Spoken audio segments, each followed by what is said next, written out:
Political violence in South Africa was at its height at the time the liberation movements were unbanned. IFP leader Dr. Mangosuthu Buthelezi, who led the IFP, had refused to support the armed struggle and sanctions, although he still campaigned for the release of Mandela. It's during this time that the low-level civil conflict broke out in KwaZulu-Natal. This intensified in the 1990s when the IFP started taking shape as a political force. The IFP's self-protection units clashed with the self-defense units of the ANC and the UDF.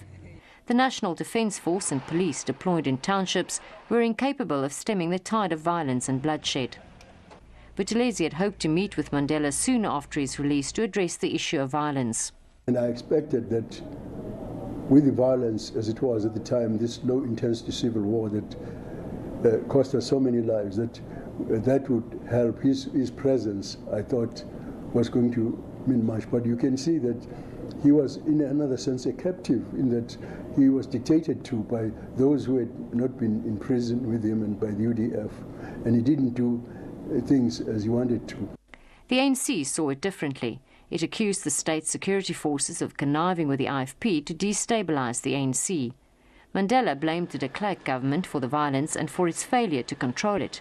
The ANC said many of the attacks carried out by the Inkatha supporters were passively and at times actively supported by the South African police force. It was a matter of finding a mechanism to disarm the apartheid forces.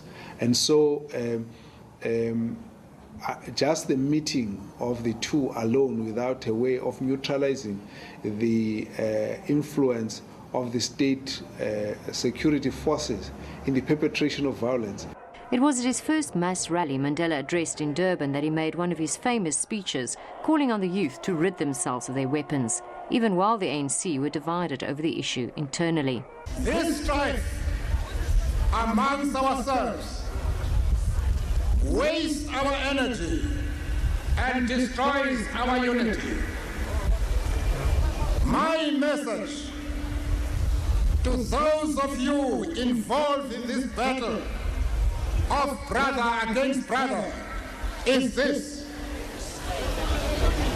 take your guns, your knives, and your pangas and throw them into the sea.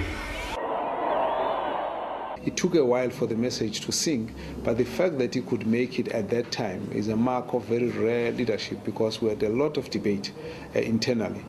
But peaceful coexistence between the opposing political camps was slow in the making. Despite constant appeals by political leaders, at grassroots level the violence continued, even after 1994, when the new democratic dispensation was already in place. At their first meeting in Durban, a year after Mandela's release, the ANC and the IFP expressed their commitment to political tolerance and called on the security forces to play an effective peacekeeping role. The IFP was also initially opposed to parts of the proposed South African constitution and campaigned for an autonomous and sovereign Zulu king. At the 11th hour, a deal was brokered on international mediation for the IFP's demands, and the party agreed to take part in the 1994 election. But it was never honoured. Disagreement over political issues hasn't eroded the mutual respect which exists between Mandela and Buthelezi. He was the leader of the whole process of reconciliation between races in this country, not only between black and black, but also between black and white. And many agree Mandela's efforts provided impetus for a lasting peace process in the province. Renee Heine, SABC News, Durban.